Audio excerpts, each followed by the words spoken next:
नमस्कार मित्रों, मैं नंदिनी किस्से कहानी की दुनिया में आप सभी का फिर से एक बार हार्दिक हार्दिक अभिनंदन करती हूँ। दोस्तों, मैं उम्मीद करती हूँ आपको मेरी ये प्रस्तुति पसंद आ रही होगी। दोस्तों, इस एपिसोड को शुरू करने से पहले मेरी आपसे एक विनती है, एक अनुरोध है कि कृपया मेरे चैनल को सब्सक्राइब कर लें। अगर अभी तक आपने मेरे चैनल को सब्सक्राइब नहीं किया है, बेल आइकन दबा दें ताकि आपको नोटिफिकेशन मिल जाए मेरे किसी भी नए वीडियो की। मेरे चैनल में प्रस्तुत जो भी कंटेंट है, अगर वो आपको पसंद आ रहा है, मेरी प्रस्तुति आपको पसंद आ रही है, तो प्लीज़ मेरे चैनल को लाइक करना मत भूलिए और शेयर करना मत भूलिए अपने मित्रों, अपने दोस्तों, अपने संबंधियों के साथ।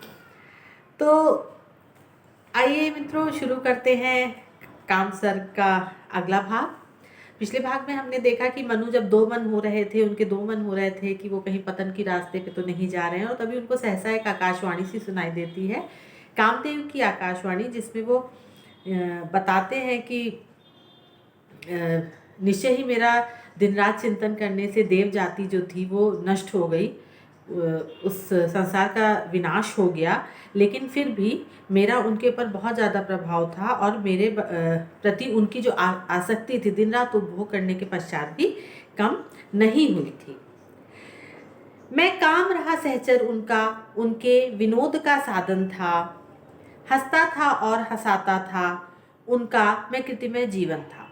अब वो कहते हैं कि देवताओं का जो जीवन था, मैं सदैव उनमें उसमें उनके साथ रहा। सहचर मतलब उनका सहयोगी होना, उनका संगी होना। वो कहते हैं मैं सदैव उनके संग था, उनका सहयोगी था और उनके विनोद का साधन था। जो देवता थे वो इन सब गतिविधियों में, वासना में, रंग विलास में इतने ज़्यादा लिप्त हो चुके थे कि उनके विनोद का जो एकमात्र साधन था वो काम ही रह गए थे।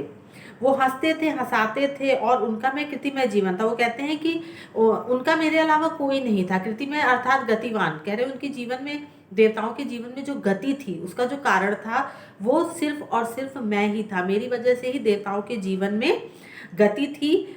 मैं प्रसन्न रहता था तो वो प्रसन्न होते थे, और इसलिए मुझे प्रसन्न रखने के लिए वो हर एक प्रयास करते थे, हंसता था और हंसाता था। वो कह रहे हैं कि मुझे प्रसन्न रखने में उनको बहुत ज़्यादा प्रसन्नता होती थी और इसीलिए वो हर वो कार्य करते थे जिससे मैं आनंदित हूँ। और यहाँ पे आनंदित का मतलब है कि जो काम है, जो हमारे अंदर विलास की जो भावना होती है, उससे है। और ये निश्चय ही है कि जब हम विलास की ओर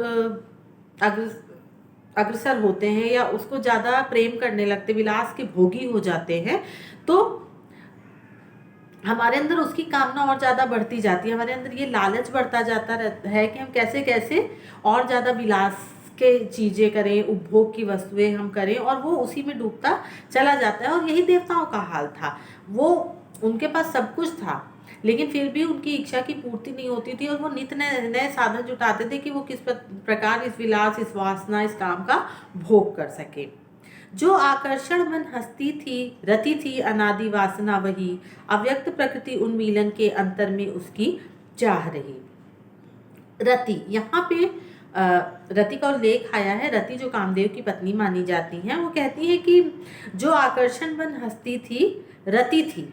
वो कह रहे हैं कि जब कोई व्यक्ति होता है, चाहे स्त्री हो चाहे पुरुष हो, खासतौर से स्त्रियां, यदि उनके अंदर भोग विलास की कामना उत्पन्न होती है तो उनके चेहरे का आकर्षण या उनके चेहरे की जो कांति होती है वो दूसरे प्रकार की हो जाती है। वो लोगों को उत्प्रेरित करने जैसी एक उनके अंदर एक छटा आ जाती है, जैसे कि वो किसी को अपनी ओर आकर्षित करना चाह रही हैं, और उनका जो रूप होता है, उनके रूप की जो बनावट होती है वो सब बदल जाती है।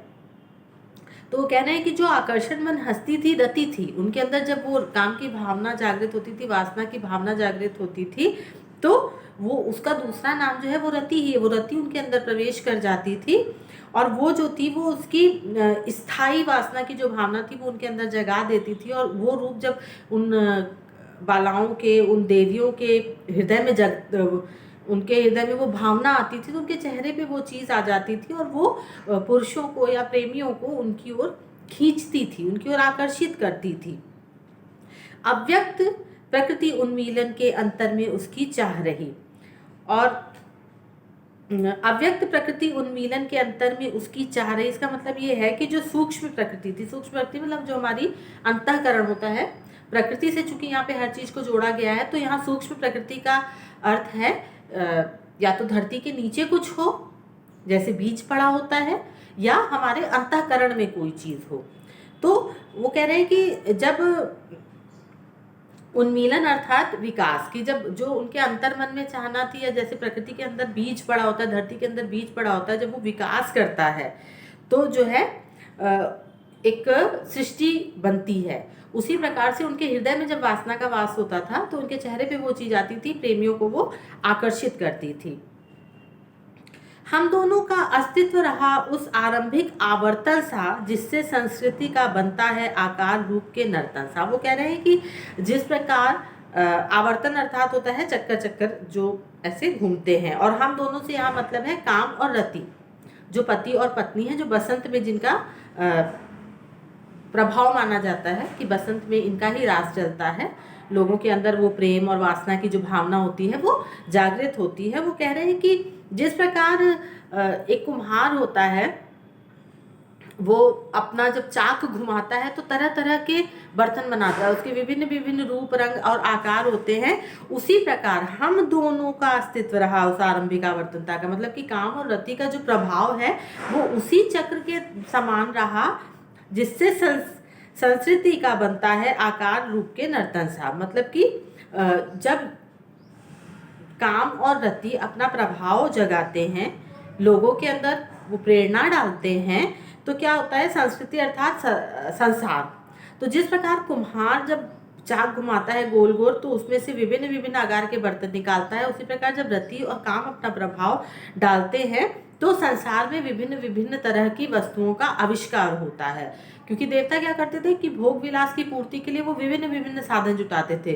कभी फूलों की शैया बना दी, उससे जी नहीं भरा तो उस पर सुगंध डाल दी, कभी किनारे फव्वारे लगा दिए, कभी फूलों के वस्त्र पहन लिए, कभी फूलों के गहने पहन लिए, कभी सोने से लद गए।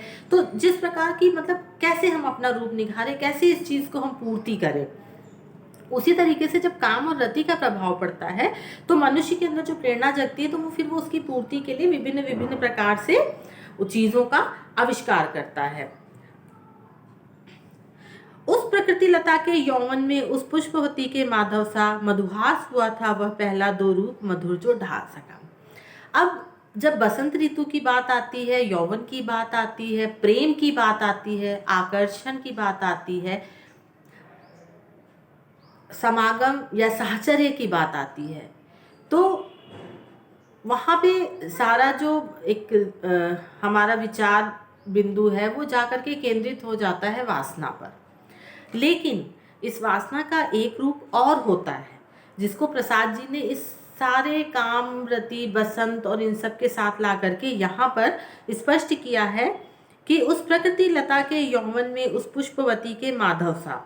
मतलब कि जैसे बसंत के दिनों में जो प्रकृति होती है उसमें तरह तरह के फूल पेड़ पल्लव आ जाते हैं, जो लताएं जा रही होती हैं वो फूलों से लद जाती हैं और वो अपने संपूर्ण यौवन में होती है। लेकिन बसंत ही वो समय होता है जब प्रकृति के अंदर ये ताकत आती है कि वो नए नए पुष्प को जन्म दे सके, नई कलियों को उगा सके। निश्चय ही उसके अंदर ये ताकत आती है कि वो उस चीज़ का सृजन कर सके, तभी तो प्रकृति इतनी सुंदर हो जाती है, तभी तो प्रकृति में इतनी चीज़ों का जन्म होता है, इतनी चीज़ें उत्पन्न होती हैं कि चारों ओर मधुमास छा जाता है, इतना सुंदर मौसम आ जाता है। उसी प्रकार से जो स्त्री होती है उसके अंदर जब बसंत की ऋतु में काम भावना जागृत होती है, अर्थात जब वो यौवन की ओर बढ़ती है, परिपूर्ण होती है, तो उसके अंदर भी जन्म देने की क्षमता आ जाती है, उसके अंदर माँ बनने की क्षमता आ जाती है। हमारे यहाँ धरती माँ और स्त्री इन दोनों को समान माना गया है, क्योंकि धरती जन्म देती है पुष्प अन्न इन तमाम चीज़ों को, और स्त्री जन्म देती है एक नए शिशु को। संसार इन दोनों से ही आगे बढ़ता है, चाहे प्रकृति हो चाहे स्त्री हो। तो यहाँ पर कह रहे हैं कि जब वो पहली बार वो जो नवयौवनाएं होती हैं वो 16वें वर्ष में जब प्रवेश करती हैं, वो पूर्ण होती हैं, एक नाजुक कली से जब एक पुष्प की तरह बनती हैं, तब उनके अंदर वो प्रजनन क्षमता आ जाती है, उनके अंदर जन्म देने की, उनके अंदर सृजन करने की एक शक्ति आ जाती है। वह मूल शक्ति उठ खड़ी हुई, अपने आलस का त्याग किए, परमाणु बाल सब दौड़ पड़े, जिसका सुंदर अनुराग लिए। अब यहाँ पर क्या होता है कि जो भोग विलास की जो एक कामना होती है, वो जब पूर्ण होती है, वो क्या है, वो एक स्थूल है।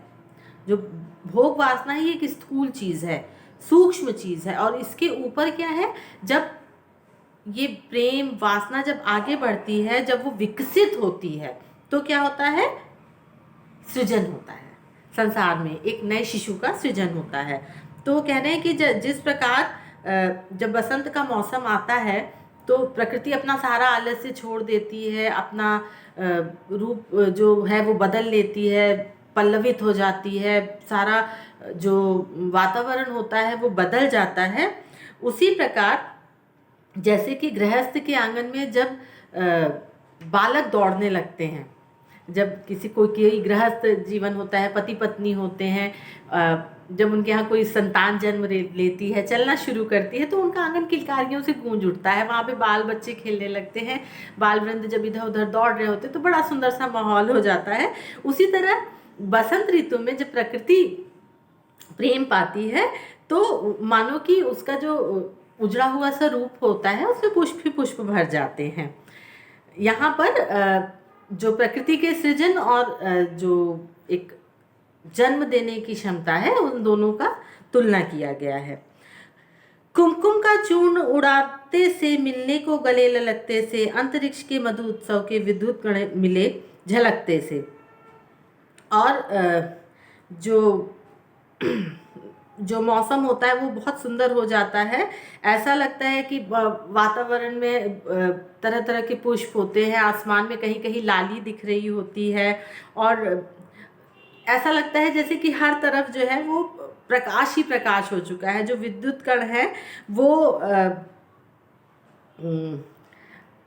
ऐसा लगता था कि आकाश में मानो होली खेली जा रही है। कुमकुम का चूर्ण उड़ाने से मिलने को गड़े लटकते थे, मतलब जब वो आपस में मिलते थे, वो विद्युत कण जो इधर उधर दौड़ रहे थे, जो किरणें इधर उधर आकाश में दौड़ रही होती हैं, जब वो मिलती हैं, तो वो गले जब मिलती है तो ऐसे लगता है कि वो एक दूसरे से गले मिलना चाह रही हैं। अंतरिक्ष के मधु उत्सव के विद्युत कण मिले झलकते से, और वो ऐसा प्रतीत होता है कि मानो आकाश में होली का उत्सव मनाया जा रहा है, और वो एक दूसरे पे रंग गुलाल छिड़क छिड़क के एक दूसरे को से गले मिलने के लिए ललायित हो रहे हैं। मतलब पूरा वातावरण एकदम मधुमय हो जाता है, संपूर्ण सृष्टि ही का रूप ही एकदम निराला हो जाता है, और ऐसा दृश्य उत्पन्न हो जाता है कि सहसा जो उजड़ी हुई सी धरती थी, वहाँ पे कोई बसंत का उत्सव मनाने का मौसम आ चुका है। वह आकर्षण, वह मिलन हुआ प्रारंभ माधुरी छाया में, जिसको कहते सब सृष्टि बनी मतवाली अपनी माया में। अब जब पूरा जो वातावरण होता है वो इतना मधुर होता है, इतना सुहावना होता है, तो निश्चित ही तौर पे लोगों के अंदर वो एक प्रेम की जो भावना होती है वो जागृत हो जाती है। क्योंकि बसंत एक ऐसा मौसम होता है, न गर्मी न सर्दी, बड़ा ही सुंदर सा मौसम होता है, हर ओर रंग बिरंगे फूल खिले होते हैं, तो एक बड़ा ही मधुर सा वातावरण होता है, और उसमें जो स्त्री पुरुष होते हैं उनके अंदर एक आकर्षण उत्पन्न होता है, और फिर उनका मिलन होता है। ये एक ऋतु का प्रभाव है, क्योंकि ये काम और रति के प्रभाव का मौसम होता है। बसंत में कामदेव जागृत होते हैं, तो जब पुरुष के अंदर काम और स्त्री के अंदर रति का जागरण होता है, तो उनके अंदर एक आकर्षण उत्पन्न होता है, और वो आकर्षण उन दोनों को मिलने पर बाध्य करता है। तो जब स्त्री और पुरुष का मिलन होता है, वह आकर्षण, वह मिलन हुआ प्रारंभ माधुरी छाया में, मतलब कि इस प्रकार के मधुर वातावरण में जब स्त्री और पुरुष का मिलन होता है, जिसको कहते सब सृष्टि बनी मतवाली अपनी माया में। और जब उनका मिलन होता है तो क्या होता है, सृष्टि बनती है, मतलब सृजन होता है। वो मस्ती और जो आनंद होता है, इससे एक सृजन होता है, एक नए शिशु, एक नए संतान का जन्म होता है, और ये सृष्टि के सृजन का प्रारंभ होता है। तो मित्रों, ये था कामसर्प का एक और भाग आपके लिए। उम्मीद करती हूँ आपको पसंद आया होगा। तो नए एपिसोड के साथ बहुत ही जल्दी मैं आपके सामने फिर प्रस्तुत होंगी। तब तक के लिए नमस्कार।